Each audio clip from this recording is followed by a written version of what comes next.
Hey guys, it's Adam with Gray Ghost Tactical, and today I've got something that I've had my eye on for a little while now, and it is the Schrade SCH10 axe.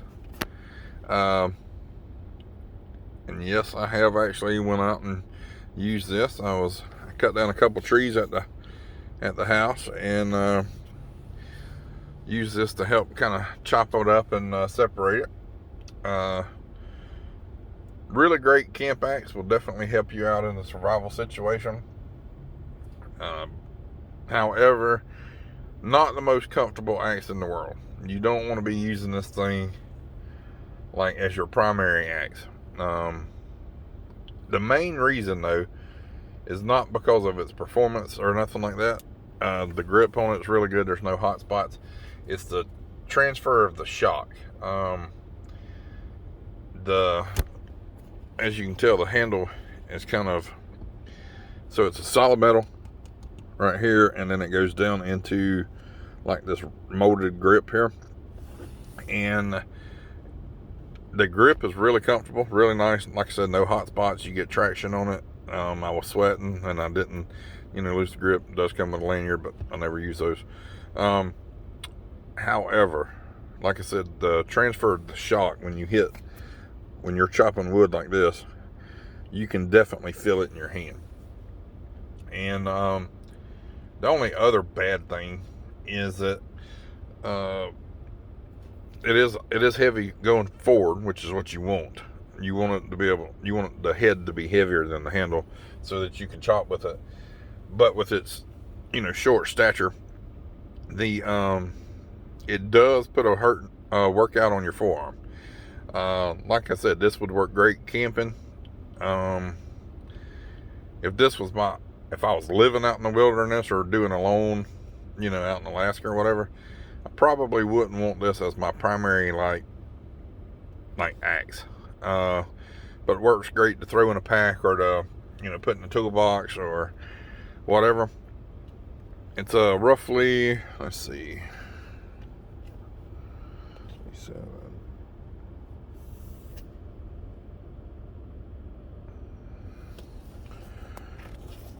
Let me just open this up to measure it out.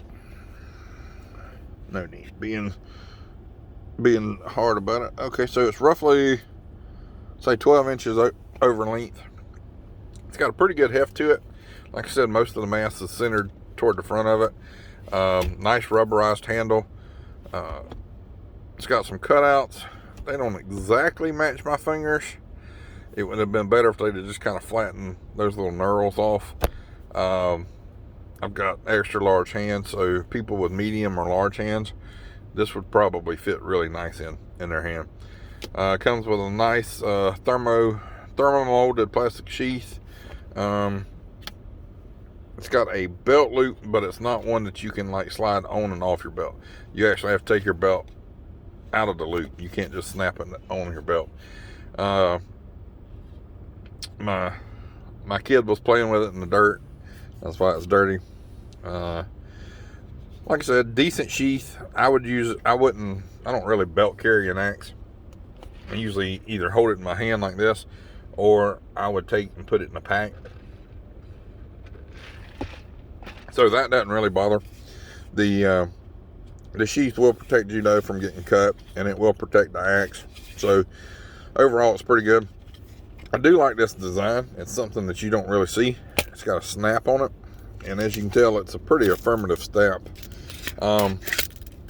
Getting in and out of the sheath isn't that great, and as you can tell, it's a plastic hinge sheath.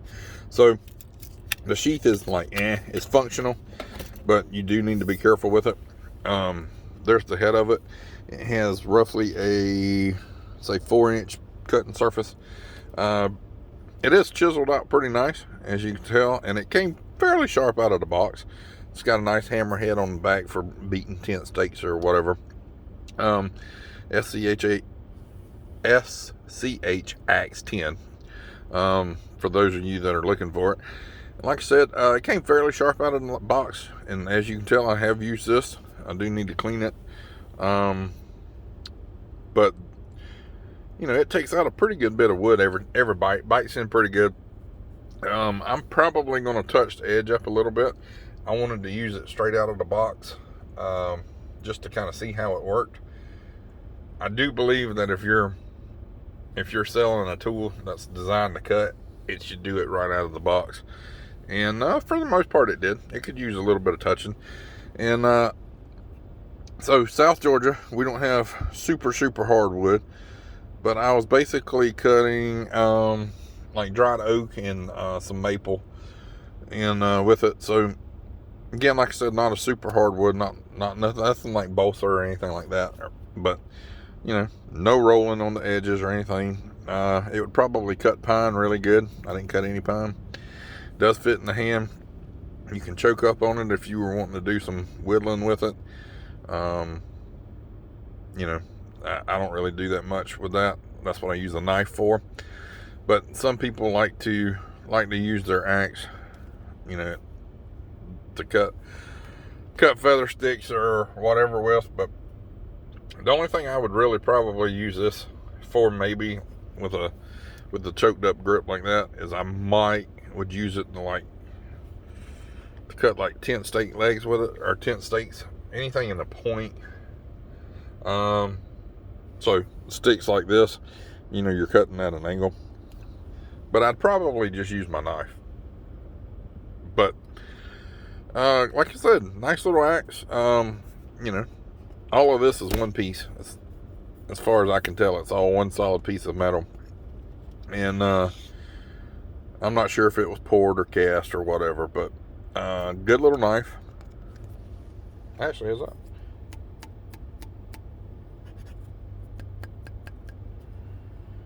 I think it's metal. Pretty sure it is. And but a great little axe. It did work. It's probably not the best at splitting wood. However, so usually what you want is, when you're splitting wood, you want it fat up here and kind of skinny down there. So when you hit it, the shock opens up, it expands. I didn't really split anything with it. I was mainly cutting stuff in smaller pieces and delimbing. This works great as a delimber, by the way. But you know, it would probably split okay. Like I said, it is only a foot long. So you know, using this as a primary axe, you're definitely going to put in a little bit more work, just because you can't get the force that you need to. And then the other thing, like I said, is the shock transfer. If I do like the handles on them, but if they could find a way to either make them a little thicker, or design it to where there's not as much shock going from the head to the handle, that would work out really good. Maybe like a dampener or something right in here. But you know, like I said, you know, and these axes go for, I want to say like $25 maybe on Amazon with free shipping. This one was actually bought as a gift for me. So I'm not 100% sure on the price, and I should have looked it up before the video, but I think these are about $25. And I believe there's also a bigger version of this, but don't hold me to that. Like I said though, overall, great little piece of gear. I think it'll be a pretty wicked cutter once I polish up the edge a little bit on it, and you know, the handle's okay, and I may actually wrap that in something, and like maybe like a sports tape or something. And but overall, decent little pack axe, and you know, it does fit. Not too fond of how it goes in the sheath, so you have to kind of like bend it back and kind of like work in and out. But I do like the way it does snap. I mean, it's got a hell of a snap on it. And I may make a Kydex sheath for this later on. See how the belt loop is. I'm not really fond of that either. And like I said, I hardly ever wear mine in a belt anyway. But to put that in your belt, that would probably be kind of difficult. It would probably take a little bit of practice. Anyway, I give it 4 out of 5 stars. The only reason I'm taking off a star is because of the shock transfer. Again, this is designed as a tool, to cut wood, and if it hurts when you're cutting wood, which it doesn't, but after a day using it or so, you would definitely be feeling it. And so if Schrade's listening, come up with a way to dampen the shock transfer. Again, this isn't paid or endorsed or anything by anybody, but you know, anyway, 4 out of 5 stars. I recommend it. Works great as a camp axe or as a truck axe or anything like that. You know, tackle box if you do that in your boat. But definitely not your primary axe as far as, you know, you're going out there and cutting trees down. So, all right, this is Adam with Gray Ghost signing out.